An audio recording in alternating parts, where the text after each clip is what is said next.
What's going on, guys? This is Almost for Wrestling, and today we're going to be talking about this is the first time we're going to be talking about TNA Wrestling.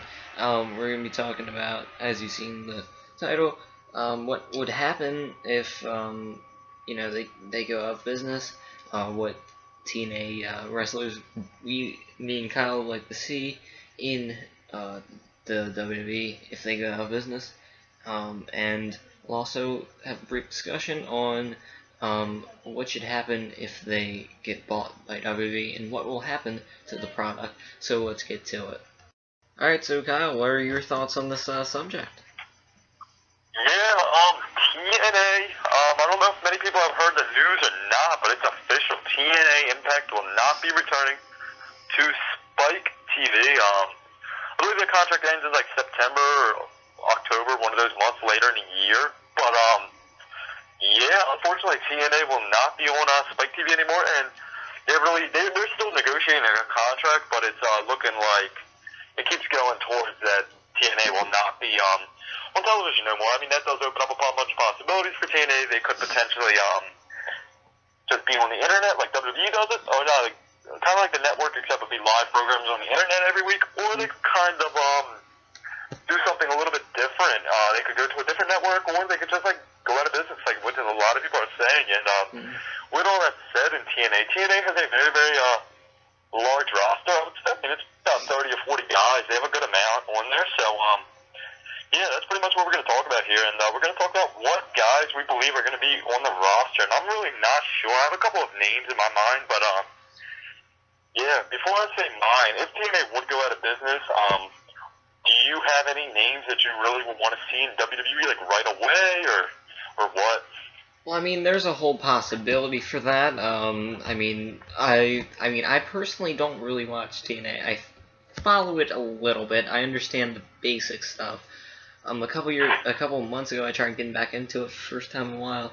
It just hasn't really worked out. And I've been following online the basic stuff like champions and all of that, but it's just who I want to see on right away and all that. It's tough. Like you said, they have a big roster.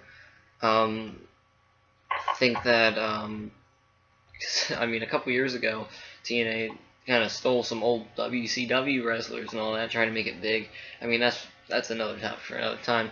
But I think that now with their big roster, I would definitely want to see Austin Aries in WWE.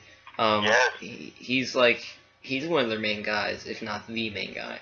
He's really talented. I know that for a fact. He was starting out when I stopped watching TNA on a regular basis. I think that another person would be Crazy Steve. No, I'm just kidding about that. Exactly. Maybe Jeff Hardy. I don't know. That's kind of a weird thing if he would come back to WWE like that. But another person, we'd want to see Kurt Angle back, maybe not in a wrestling role, because as many of you may know, WWE has apparently a tight physical kind of thing. Like, I don't know if they'd allow him in because of his health. TNA needs him because he's a big name, and I want to see him back in some kind of role. Another person is my personal favorite from TNA. I know I don't watch it that much, but still, he's my favorite. What? Is it Mr. Kennedy? Yes, Mr. Anderson. Yes, it is. I love his character. I think that in WWE he was a little misused. He had a big feud with Undertaker in like 2007, I think it was, but they didn't really let him have his full potential. And in TNA, I like his kind of half serious, half funny thing he's got going on. But I want to see definitely them, and maybe the Knockouts, because why not? Who would you like to see? That was pretty funny. The four guys that you picked are definitely four options that I was going to go with. All your picks are really legit. You got the top star, Austin Aries. think he's been in TNA since like 2011.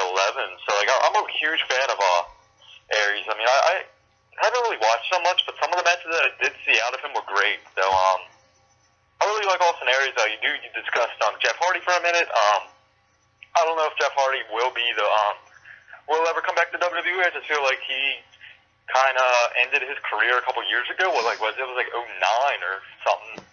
I just feel like his career in WWE is over, but I would like to see him back. And you mentioned Kurt Angle as well, and a lot of people want to see Kurt Angle wrestle again, and I feel like he is going to wrestle at least one more match under WWE. I mean, it's been reported even before all of the TNA buying stuff that like about all the TNA going out of business stuff that Kurt Angle will be back. So I can't believe that it's been as Kurt Angle's TNA career was longer than his WWE career so far, and that's like crazy to me. Like I always thought of Kurt Angle as his top WWE guy, but he left in 2006.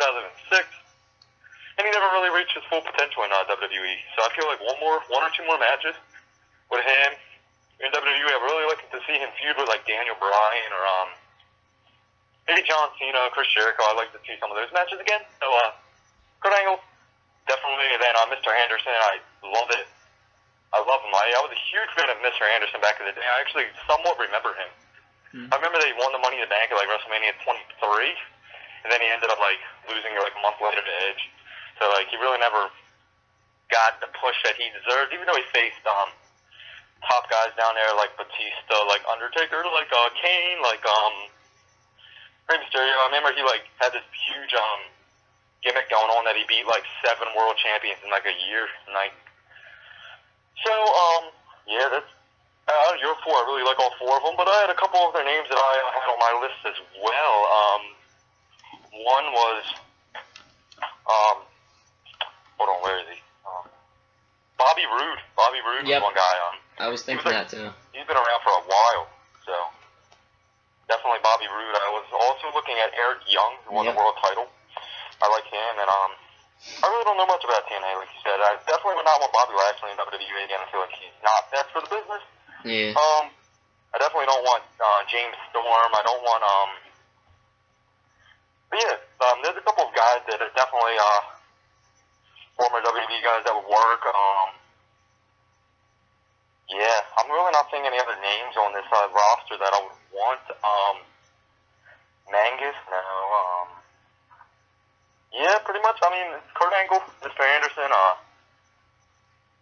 Jeff Hardy, so all them guys definitely in TNA I would want, and then I guess maybe like Bobby Roode. I don't know. I mean, I really don't know much about TNA, so there you have it. Pretty similar on these predictions. These are all dream picks, so I feel like the only like legit, if TNA would not go out of business, the only like legit guy in TNA right now that I would see coming over to WWE would be Kurt Angle. But if TNA would go out of business, obviously would be a lot more guys coming over. So we'll see what happens. And there you have it on my dream picks for WWE guys. Yeah, another pick, just to end this discussion really quickly, I think that Magnus would be another good pick. I was looking through the list, and I kind of skipped over accidentally. He would be another big name.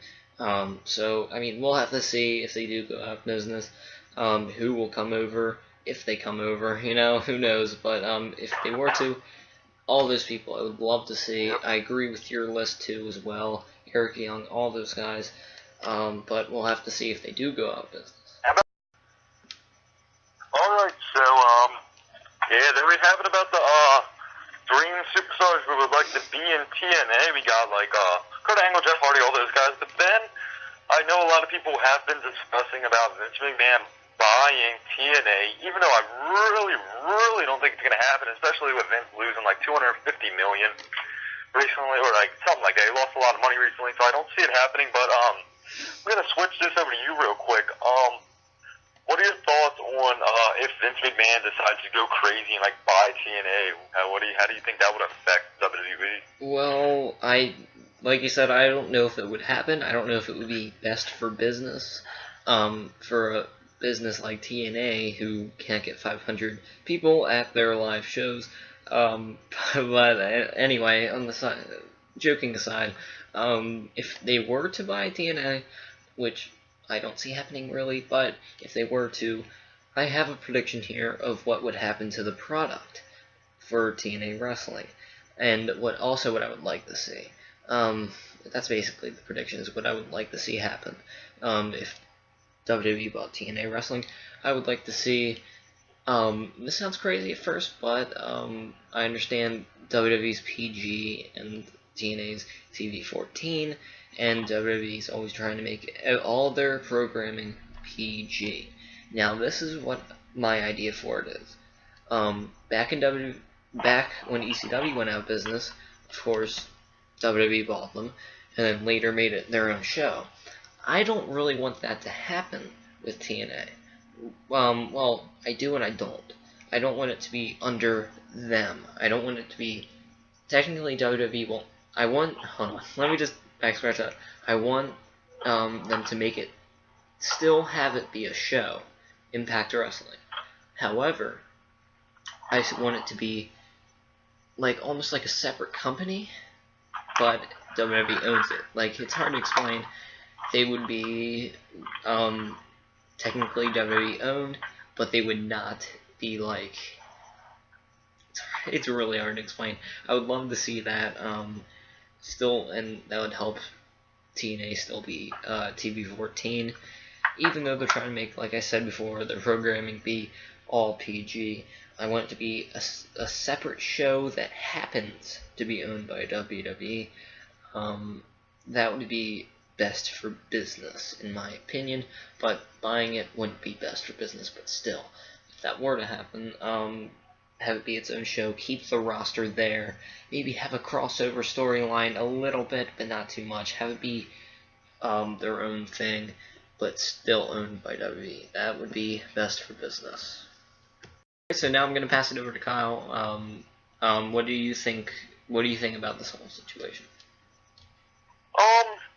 Yeah, I kind of see what you're saying a little bit, but really the only thing I see happening with WWE buying anything part of TNA is the only thing I see them buying is maybe the TNA library, like all the videos, like all of the matches, like they could put them on the network. That's I guess maybe they could like buy all the TNA film, buy all that. It's kind of like how they did with WCW and ECW and all that. So that's really all I see WWE doing. I don't see them buying the whole promotion. I don't see them buying everybody's contract, stuff like that. I just don't feel like WWE needs to do it again. I mean, it's not like TNA is that big of a threat like WCW was. WCW was a huge threat to WWE.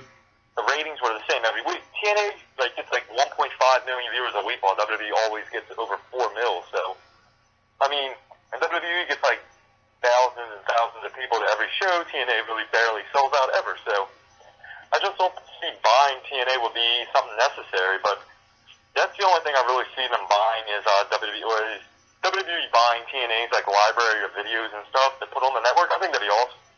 Yeah, I agree. That's actually a good point I never thought of. And now you've opened my eyes to that idea. That would actually be better than them just buying the whole thing.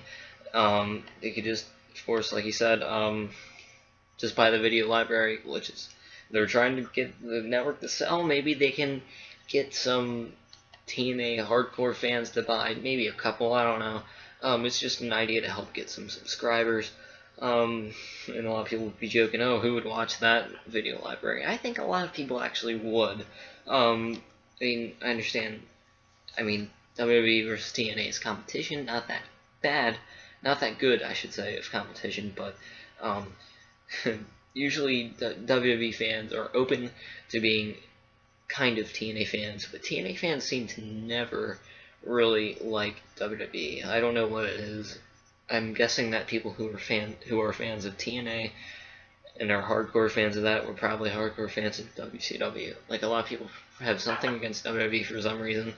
I mean, I don't see how, but I mean, it's understandable in a way.